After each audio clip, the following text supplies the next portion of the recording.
We believe that everyone should have the opportunity to reach their highest level of health and that no one should be denied the chance to be healthy because of they're part of a group that has been historically disadvantaged. So our mission is to improve the health and well-being of people who are experiencing health disparities. And so I want to welcome you all to the conversation with our USA Today bestselling author, Kosoko Jackson. Kosoko is the USA Today bestselling author of The Farce Demands Its Due and the Lambda Award-winning author of his queer not rom-com, I'm So Not Over You. He writes science fiction, dark fantasy, horror, and contemporary romances that center queer Black characters in a variety of lights. He lives in the New York metro area and with his golden retriever, Artemis. When not writing, he moonlights during the day as as a digital director and a visiting professor at Seton Hill University, their low residency MFA program. He has a bachelor's of science in public health and an MFA in fiction writing, both from Southern New Hampshire University. Our host today, Annika Peterson, is a lifelong reader, mostly of science fiction, adventure, fantasy, and comic books, with a few classics thrown in for balance. That combination fueled a desire to be a superhero, which never really went away, even as she began to understand that she would never develop superpowers or receive a Hogwarts letter. As she grew older, she began to wonder why superheroes only used their powers when there was a supervillain. Why didn't they use their powers um, to save people from poverty, hunger, and discrimination? These questions eventually led to her to pursue a master's in public health at George Washington University, which she hopes to use to help save the world from these villains of reality. Thank you so much, Linda. So to the group, if you have questions, feel free to drop them in the chat. You will not be able to unmute yourself, but I will be monitoring the chat for your questions. But I did prepare a list because I love being prepared and I love lists. So my first question to you, Kosoko, is, did you want to be an author as a child? Yes. So I've always wanted to be an author, as I'm sure my mom would tell you. One of my first stories that I wrote was when I was 6 years old, and it was about a group of kids who went camping and they got eaten by a bear in the forest. And I remember reading that story to them during the commercial breaks of Wheel of Fortune. And that was when I was 6 years old. And gruesome story for a 6-year-old child who probably should have been like put into like, I don't know, psychological checks for that. But it was a great story, and it kind of has inspired like a lot of my literature moving forward. I started then seriously writing. I think it was like sophomore year of college where I was finally like, I think I want to be an author. I have no idea how to do this, but I'm going to pursue this. And then I published my first book about, I would say 5 or 6 years later. That's amazing. How did your little 6-year-old, I assume all your friends were roughly 6 years old, how did your 6-year-old friends respond to your 6-year-old horror story? I never told any of them. Like, I wrote for myself for a really long time. Okay. Like, I remember my mom got me like a Palm Pilot when I was little so I could like write stories, and I like wrote on the computer. But then when I went into high school, and I feel like I'm gonna probably be making some assumptions about you, Annika, which it's Annika, correct? Okay, which I apologize for, but I was a big fan fiction writer. And so I wrote a lot of fan fiction when I was in high school, to the point where I even like made fan fiction stories for like popular anime series with my like high school classmates. And so that was like a big portion of my life. And so I wrote and focused and kind of honed my craft a lot in high school, doing those small little stories, which like some of my friends like encouraged and read, and some of them were just like there for me, but it was nice. I love that you had supportive friends. I had friends who also wrote fan fiction, and they were very quiet about it because they were terrified of being bullied. And I always felt really sad because I always thought fan fiction was really exciting because you're taking somebody else's characters and you're trying to make something new, fan fiction deserves more credit than it's given, in my opinion. Well, now we have novels that are adapted from fan fictions, like 50 Shades of Grey came from fan fiction. A couple, I think that popular YA series that just came out, Fourth Wing, came from fan fiction. So like a lot of things have come. There's a new fan fiction that came from Harry Potter that's Manacled, I believe it's called, that's being adapted for a normal book. And so, yeah. That's amazing. Because I knew about 50 Shades of Grey, but the others are news to me. I'm going to have to check them out. I'm kind of starting to get a sense of the answer to this question, but I'm going to ask it anyway. Was there a specific inspiration for you to become an author? That is a good question. So I get asked this question a lot on like panels and things, and I've always been like struggling how to answer this question, but I'm just gonna be honest. Like I kind of always thought I was going to like do something creative. I've always done writing. In college, I actually surprisingly, like despite all my current academic accolades, flunked out of school in the very, very beginning. And so I was like, I need to do something with my life besides just like be at home, which was a great experience, but like I need to do something productive. And so I started writing books. And so I don't think I ever actually thought that they would turn into books that got like six-figure book deals or like award-winning books, but I always knew I wanted to write. And I was like, why not do that now? And so that kind of took off. It was like a blessing and a curse in having like not as many classes to go to, so I could do other things. And so I always think I would have been an author no matter what, even if I hadn't flunked out of school, or if I had followed through with becoming a doctor, I probably still would have written anyway. But I think this trajectory just happened faster. That's really interesting and honestly really inspiring. Like lots of people flunk out of school and then they're just like, I don't know what to do now. So I think that's exciting. There was a lot of that too. There was a lot of floundering and figuring out what I was going to do next.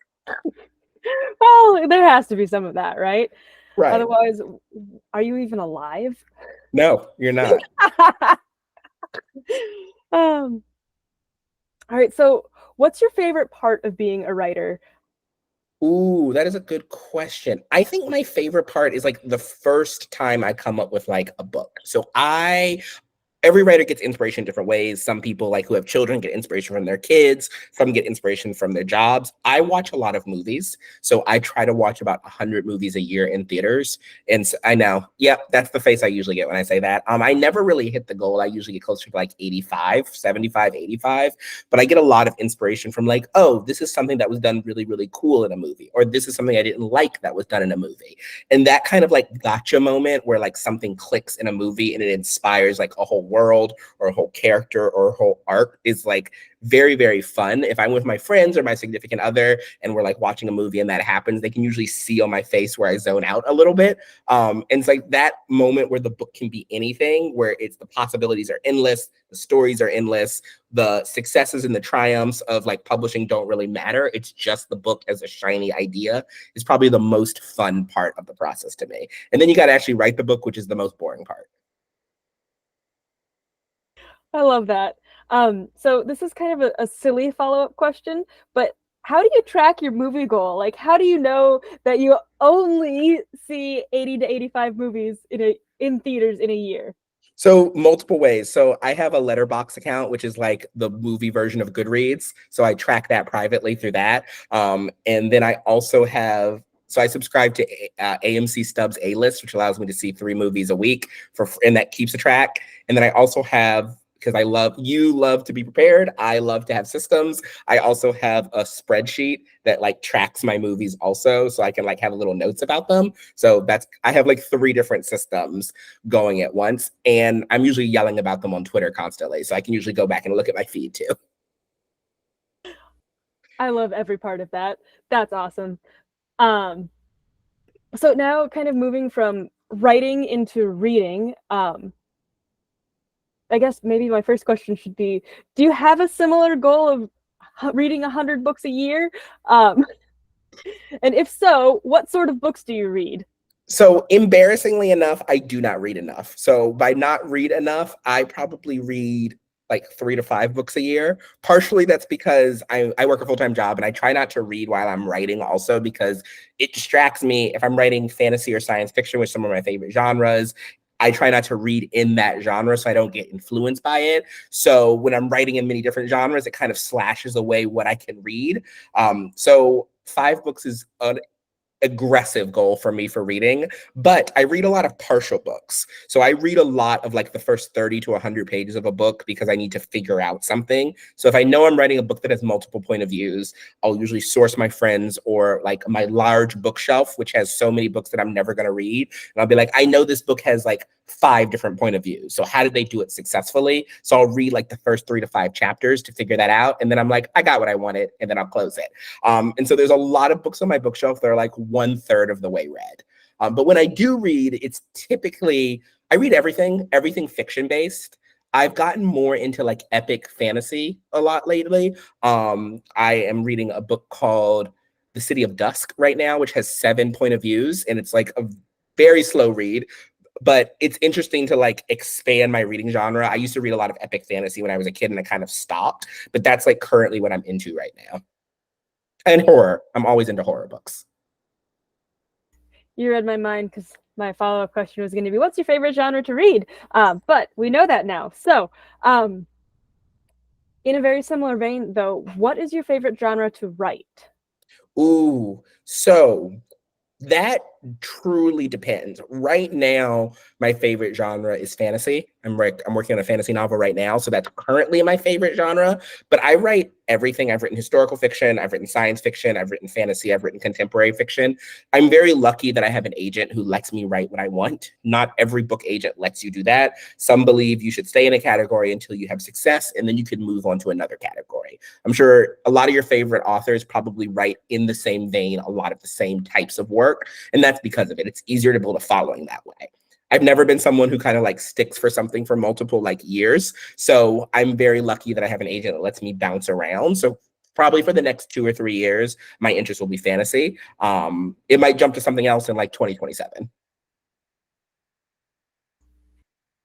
Interesting. So what happens when or if you have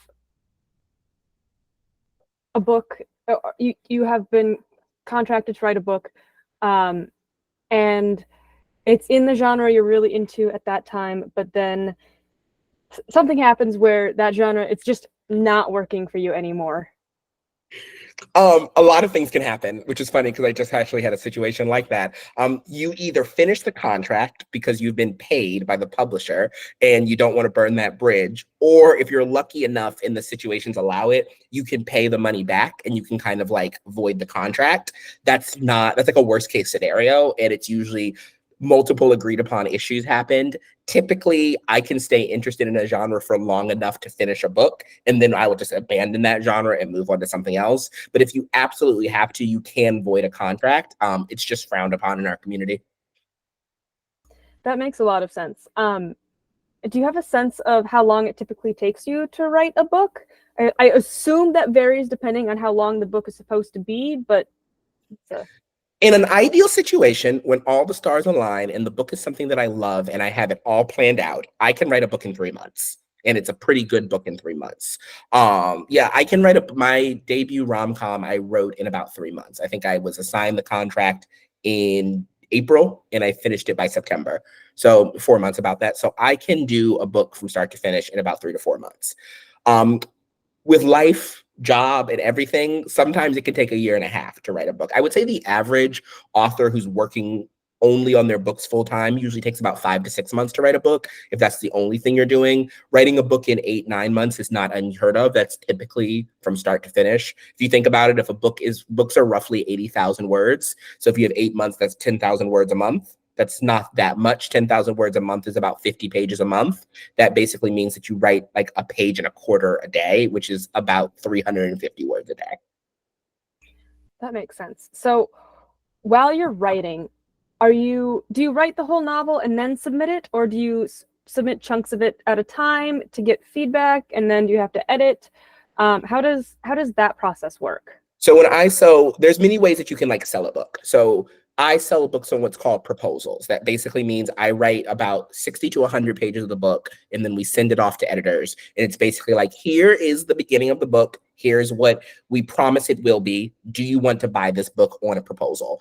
And that's how I write my books partially because I cannot spend 2.5 years writing and editing a book with the hopes that it will sell. I'm impatient and I like money, so I like can't do that. So that's how I write my books, and I need that inspiration and that kind of contract to keep me going, or I'll bounce around books forever and I'll never finish anything. But the other way to do it is that you can write the whole book. You get more money if you write the whole book because you're not selling it on a promise. You're selling it on a complete contract and a complete item. So, and it also makes the editing process a little bit easier because then the editor can read the whole book and give you notes versus reading 60 pages, give you a deadline of like 8 months to write the book, and then you have to start that whole process all over again. So that's basically how you can sell a book. Like I said, I prefer to sell a book on proposal just because it's just how my brain works better. Very interesting. Kind of shifting gears a little bit, but do you have a favorite author? And have you had the chance to meet that author, or have you had the chance to meet another author that you look up to? Sorry, that's like a 3-for-1. Sorry. Yeah, so I don't have a author that let me see. It's hard because all these authors now are now coworkers for me, which is like a cool thing about being an author is like, if you have read a book called The Hate You Give, Angie Thomas is a very popular author. I have her cell phone number. I could probably text her right now. And so like, that's like a really cool opportunity to be able to do that. I have a lot of author friends, like most of the friends that I talk to every day are YA young adult authors because we're in the same space. Currently, I really look up to an author called Rob Hart. He is like a thriller author, and he's like really paving the way for a lot of super commercial fiction. But at the same time, Rob and I teach at the same program. And so like I could text him right now because we just drove to Pittsburgh together like 3 months ago. And so like the cool thing about being an author is not only do you get to create these really cool worlds, but you also get to be friends with these people. And you also get a lot of free books. Like most of the books on my bookshelf are free. That's awesome. So I never would have ever would have expected that you would refer to other authors as coworkers. That is just fascinating to me. Yeah, we're all in the same field, and like we blurb each other's books, so like we give recommendations. So like many books, that what happens is that you become friends with a lot of authors, you get known in the industry. So like publishers will reach out to you and be like, do you want to give like this book your blessing? And so you read a lot of books that way. We're all kind of like laddering up to the same goal. It's not really a competition. It's more rising tides lift all ships, especially when you're a marginalized author. I'm not in competition with other Black authors. I'm not in competition with other queer authors, because like when one of them succeeds, we all succeed. And so they basically become your coworkers. Yeah. That's wonderful. And that's really exciting. So when you're planning a new book, what sort of questions do you ask yourself? My biggest question is, do I think this book will sell for 6 figures? Is honestly like one of my biggest questions that I ask myself, which is a horrible answer to give up front. But then after that, after like the allure of money happens, because like I believe people should be paid for their art. And like we live in a world where art isn't always compensated fairly, especially someone who writes marginalized art, it's always undervalued. And so I always try to make ideas that come up that you cannot help but give the most money value possible. Because more money value also means more support, more marketing, etc. But then I also think about like, where does this fit into like the types of books that I want to write? I try to write books that always challenge me in some way, shape, or form, be it a new point of view, a new topic that I've never discovered. And like, does this book do that? Is this just a book I'm trying to phone in just to get some money? Or does it actually challenge me like as an author, or put something into the world that I think is missing? And then I like finally think about like, is this actually something I can write? What's interesting, and I never would have thought as a writer, is that so many of the ideas that I come up with, I might not be ready to write them yet. Like sometimes it takes 2 to 3 years to get to the point writing wise and skill wise that I can write a book. And so like, that's an interesting thing when you come up with an idea and then you're like, oh, I'm not ready to write this book yet. So there's a balancing act between, is this a book that I can write now? How much energy is it going to put into writing this book with everything else that I have to do?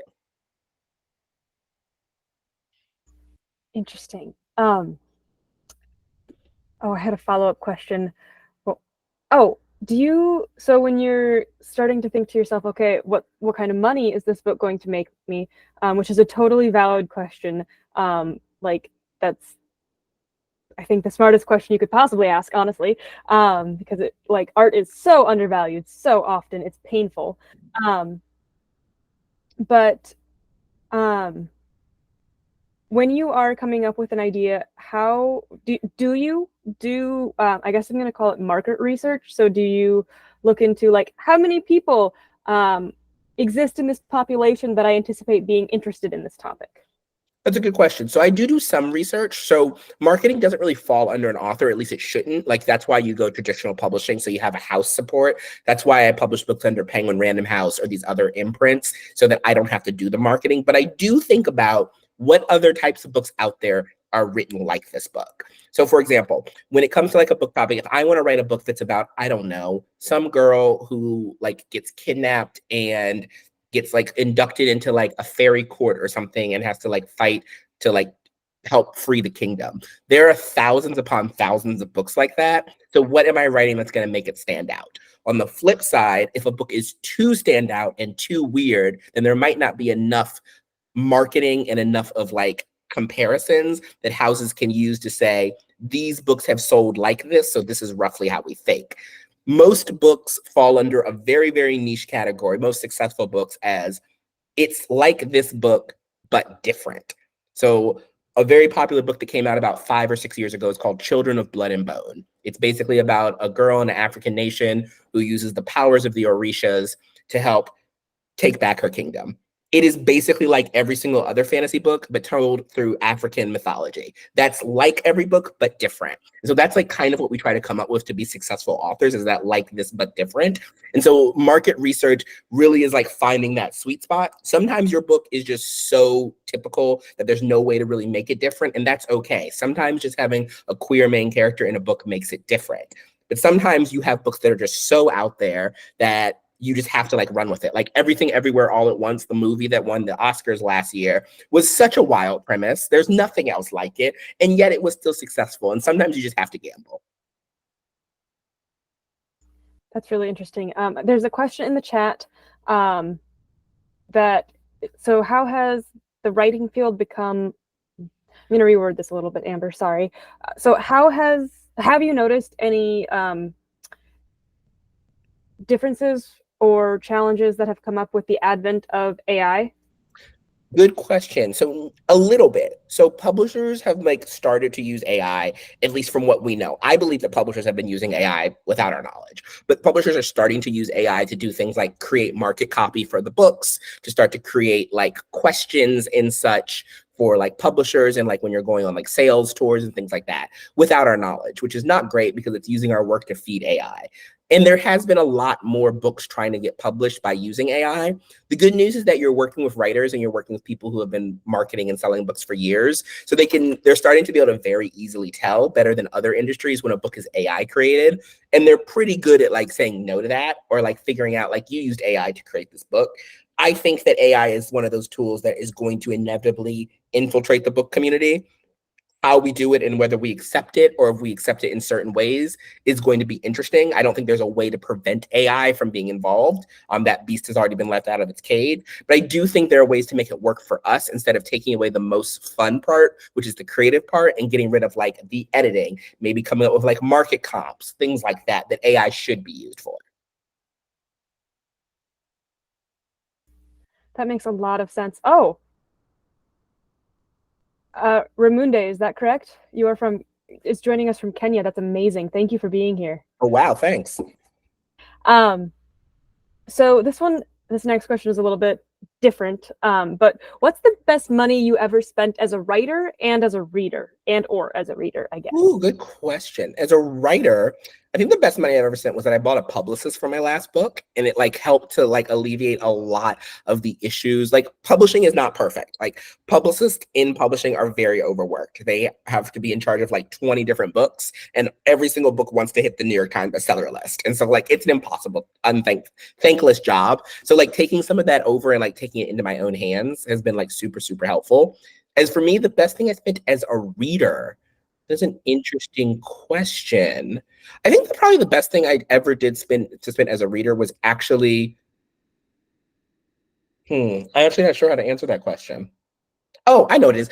I went to a lot of like, in the very, very beginning of my book career, I went to a lot of book events by like authors. And so being able to like hear authors talk about their thought process, not only behind their books, but how they got into publishing, really helped paved the way for me, but to also understand the knowledge behind and the thoughts that went behind crafting some of my favorite books was really great to see, like the step-by-step scaffolding that comes to making like a best-selling book. Absolutely fascinating. This one is yet again a little bit different, but can you talk about your experiences as a Black queer author?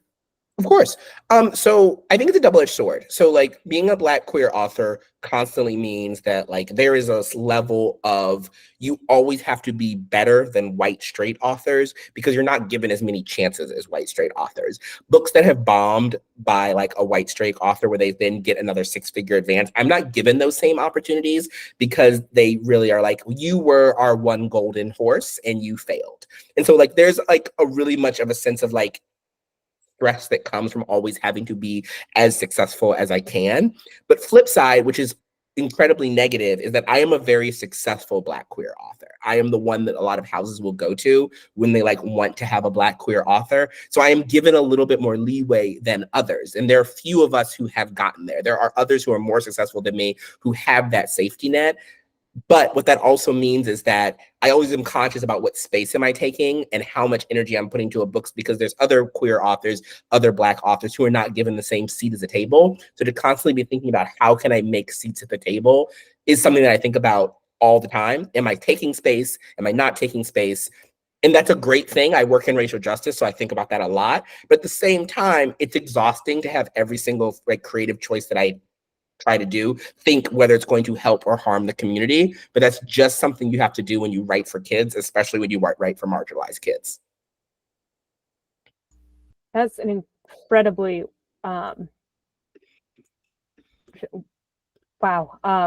what a position to be in. And I'm impressed how thoroughly you've thought it out. Granted, you're the only author I've ever spoken to, and certainly the only Black queer author I've ever spoken to. And maybe authors as a breed are just more introspective and thoughtful people, but I can't imagine very many people taking the time to really think about that. So I'm impressed. Thank you. In the chat, Eunice is asking, what are some of the challenges you have faced as an author? One of the biggest challenges I face as an author are trying to get like the story across that I want to get across. Like there's like the idea that you have in your head and the idea that's on the page. And oftentimes those two are not the same. Art often does not transpose like 100% equally. And to know that like this book could be better, this book could be what I want it to be, but also balancing like how much energy do I have to put into this book and just balancing that with like my other like professional career is hard. I wish, like we talked about, we lived in a world that had like universal basic income in the United States, that art was valued a little bit more. There's some European countries where like artists are given grants every year so they can live on top of universal basic income. That would be amazing so that I can spend time to write. I talk about this a lot, especially with my friend groups, is like, there's always this idea, especially with like women in the field, that like you have to like be a mother or you can be professional. And I think about that a lot with my writing. Like, do I have to be an author or can I be a social media director also? And something is going to have to give eventually. And it's not fair that something has to give. And how long can I keep doing 100% at both? Usually at the cost of like my own personal health, honestly, to still be successful. And so that's like the biggest thing that I think about. It's absolutely fascinating and like unfortunate. We are coming very near the end of our time. Linda, you had some closing remarks you wanted to make? Okay, so thank you very much. So I'd like to thank you, Kosoko and Annika, for a riveting conversation. It was really fun. And I would also like to ask anyone who's on the event and who joined us, if you would like to support ACES World, feel free. I'm going to drop a link in the chat, which I should have done earlier. And feel free to donate to help with our mission. But otherwise, I would say good night. Thank you again, Kosoko. Thank you, Annika. Thank you, Tiffany. Thank you, everyone on the ACES team who helped make this possible. And I hope everyone enjoys the rest of your evening. And I See wanted you to later. say sorry to Anna for not getting to your question. I'm so sorry. We ran out of time. Thank you all for coming. It means a lot.